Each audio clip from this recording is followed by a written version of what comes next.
All right, guys, I'm going to keep this short and probably not so sweet because I don't feel well after a loss like that. I'm nauseous again for like the fourth time this year. Well, really the third because I expected that Patriot loss. But yeah, man, not feeling well. I hate losing football games, but I hate losing to the New York Giants, especially living pretty much right next to MetLife Stadium and all these Giant fans.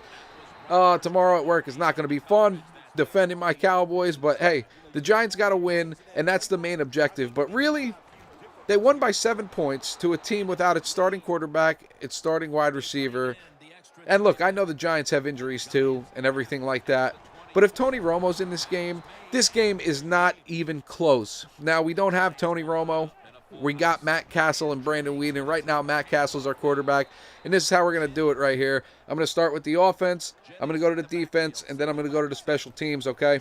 Matt Cassel obviously turned the ball over 3 times. The first one was the worst one when Terrence Williams either slipped in his route or didn't come out of his break properly. Not quite sure. It looked like he may have slipped. And Dominic Rodgers-Cromartie's running down the sideline for a pick 6. That's the killer right there. You just gave them 7 points, man.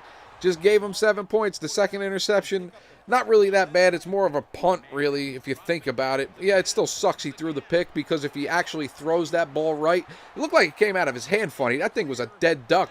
But if he throws that right, that's in the back of the end zone for a touchdown to Terrence Williams because he had his guy beat, okay?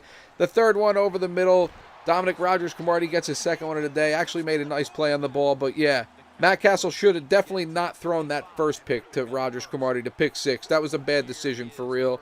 The second one was really kind of funny coming out of his hand, and the third one may have been a bad decision. He tried to squeeze it in there, and Cromartie made a decent play on the ball. I'll give him that. But I still want Matt Cassel as our quarterback because, to me, he has a confidence about him that Brandon Weeden doesn't have. Even if he threw picks, he was still out there fighting. Brandon Weeden starts checking the ball down before he even throws picks. You know what I mean? And yes, Matt Cassel, you cannot check the ball down on 4th down there. What does it matter if you throw a pick? Try to force one in there down the field like you did earlier in the game. Don't check it down to a third tight end. We need the first down there. Whatever. Okay, I'm done with talking about Matt Cassel. Let's get on to the running game. The running game was absolutely outstanding. The offensive line was fantastic. Darren McFadden, where have you been all season long? I kind of dismissed you in my last commentary talking about Christian Michael, and you come out and you run the ball like an absolute animal. We need that every single week. If we had that earlier in the season, we may have a win or two more.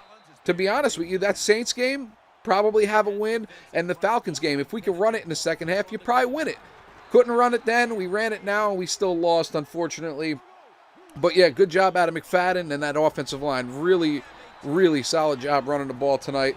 So that's something to take positive out of tonight's game.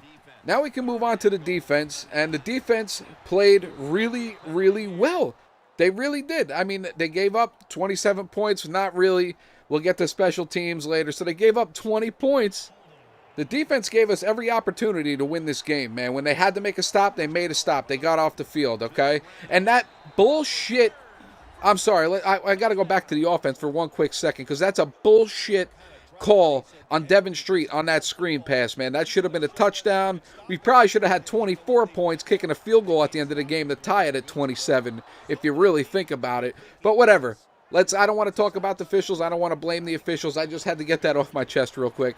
Now, back to the defense. They made stops when they had to make stops, and they got off the field. I thought that was very big. They looked good. Hardy getting after the quarterback again. They did give up a couple big plays. Another one-handed grab, of course, on Brandon Carr again. Who else? But anyway, they did look good. They looked really good. Now on to the special teams. Since I'm running pretty long here, I don't want to make it too damn long for you guys because who wants to stomach this any further than they have to? But the special teams, man, totally killed us. Danny McCray got pushed out of his lane, and there goes Dwayne Harris, our old buddy, our old pal, running it back for a touchdown to give the Giants the win. Unbelievable. And Cole Beasley at the end of the game, I mean, he probably shouldn't even be back there anymore.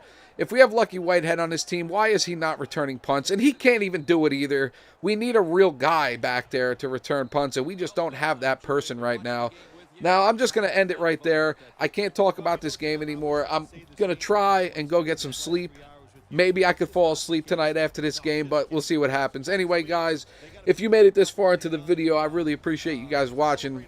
If you could leave me a like on your way out the door and leave some comments down below what you guys thought of the game. I'd love to hear your thoughts. Anyway, again, thank you so much. See you guys on the next one. Peace.